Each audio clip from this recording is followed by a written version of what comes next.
Tuto. Vous connaissez ça, non?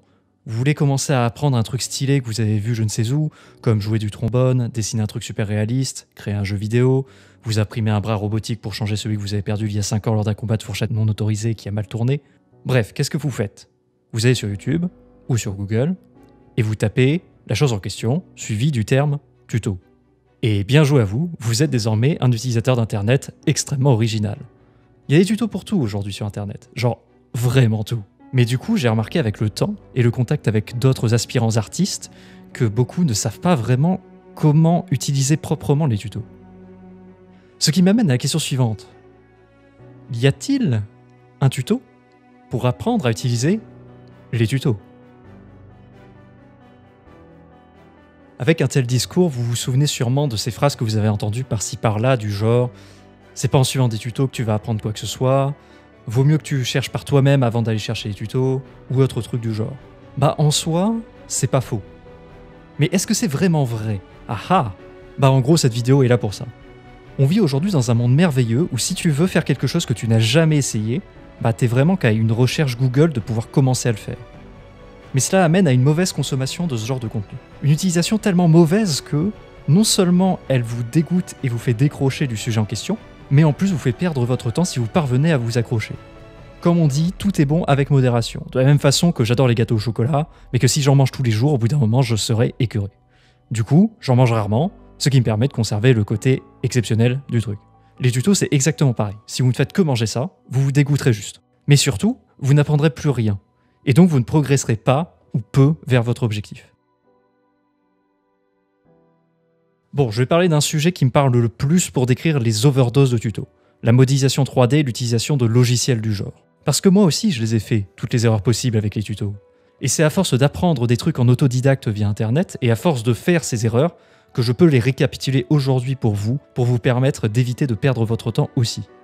J'ai remarqué en faisant des lives de modélisation 3D et de création de jeux vidéo sur ma chaîne Twitch, que beaucoup de viewers me sortaient des phrases comme « Ah, j'ai fait ce tuto, et j'ai fait ce tuto aussi, et j'ai fait celui-là, tu sais ». Mais quand je leur demande « À part des tutos, qu'est-ce que t'as fait ?» tout de suite, il n'y a plus rien. Et en soi, bah, c'est pas très grave. Les tutos amènent à créer de beaux résultats, et ce, même en partant de zéro expérience dans un domaine. Le problème n'est pas là. Le problème est qu'à la fin, si je demande à l'une de ces personnes de refaire un tuto, ou de faire quelque chose de similaire, mais légèrement différent, ils ne sauront soit pas le faire du tout, soit ils y passeront tellement de temps qu'ils finiront par abandonner. On peut compter un second problème, la non-appropriation de leur réalisation. Vous avez commencé Blender, vous avez réussi la série de tutos célèbre du Donuts, félicitations. Bon bah tout le monde l'a déjà fait, et du coup tout le monde s'en fout de votre Donuts.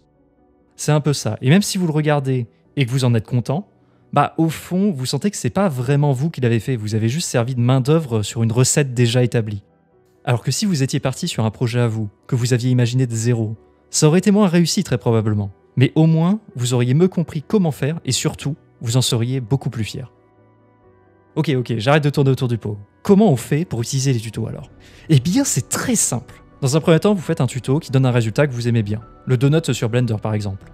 Ça vous permettra de prendre en main le logiciel ainsi que de choper quelques bases, les raccourcis importants, la position de tel ou tel settings, etc.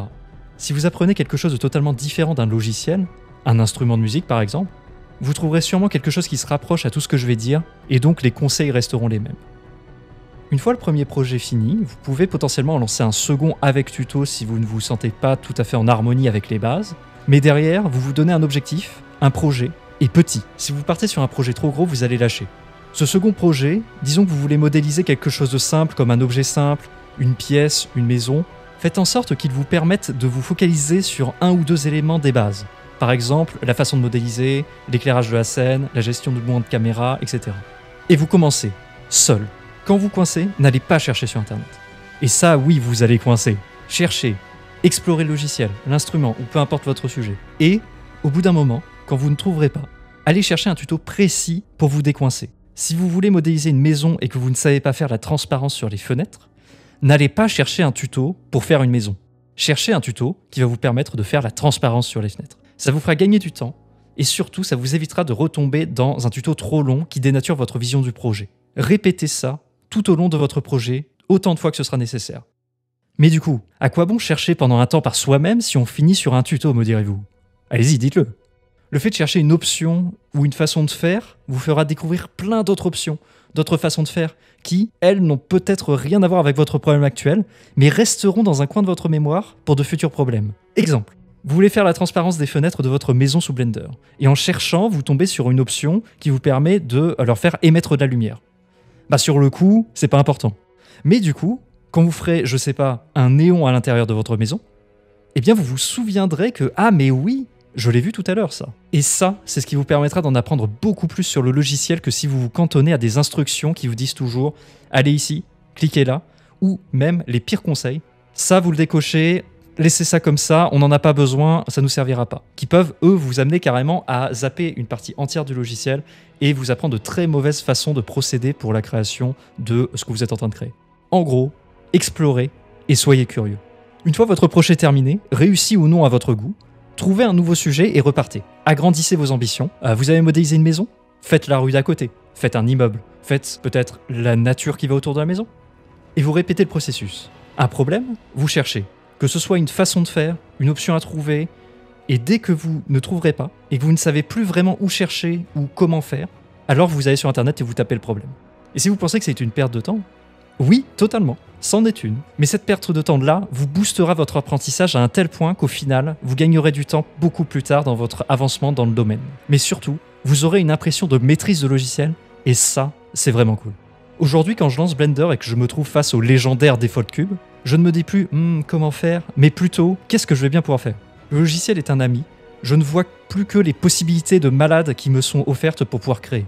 Et pour autant, malgré cette impression de maîtrise, il me reste tellement de choses à apprendre dessus. Et je continue donc à répéter cette méthode sur mes projets. Sauf qu'avec le temps, vous chercherez de mieux en mieux par vous-même, vous réfléchirez de mieux en mieux sur le sujet, et vous parviendrez à trouver la solution à votre problème 9 fois sur 10 par vous-même. Et croyez-moi, c'est tellement agréable de ne pas avoir à switch sur Google une seule fois pour aller chercher une solution. Une chose à ajouter, cette méthode est vraiment ce que je trouve de plus efficace pour apprendre en autodidacte. J'ai exposé ici le cas de logiciels, mais je pense vraiment qu'on peut appliquer cette idée générale à n'importe quel sujet. Il est important de préciser que si tout cela vous aidera sur vos projets, n'oubliez pas de rester curieux sur ce qu'il se fait dans votre domaine. Je parle là de voir des vidéos et non pas des tutos, mais plutôt des making-of ou des trucs du genre pour comprendre comment les professionnels du secteur en question font pour faire ces différentes productions qui vous ont inspiré pour vous lancer dans le domaine. Que ce soit des films, des séries, que ce soit votre artiste préféré, votre musicien préféré, peu importe. Inspirez-vous. Essayez de rejoindre un groupe. Dans mon cas, j'aime beaucoup rejoindre le subreddit du sujet quand je m'intéresse à quelque chose. J'essaye de réfléchir à comment j'aurais résolu le problème de telle ou telle personne qui poste dessus. Puis je vais voir les commentaires des personnes plus expérimentées que moi pour voir si j'avais raison et s'il y avait d'autres façons de procéder. J'admire le travail des autres et j'essaie de comprendre comment ils ont fait. Bref, restez curieux. Les idées et la motivation viennent souvent du travail des autres. Si vous êtes sceptique à tout ça, essayez cette façon de faire et vous m'enverrez vos résultats sur mon Discord. J'ai hâte de voir ce que vous allez créer. Sur une autre note, n'hésitez pas à vous abonner à cette chaîne YouTube si vous êtes intéressé par mon contenu ou qui tourne autour de la création en général, et à aller checker ma chaîne Twitch ainsi que mes différents réseaux qui sont en description. Que vous commenciez ou vous continuez à créer, je vous souhaite à tous un bon courage et surtout ne lâchez rien. Allez, salut!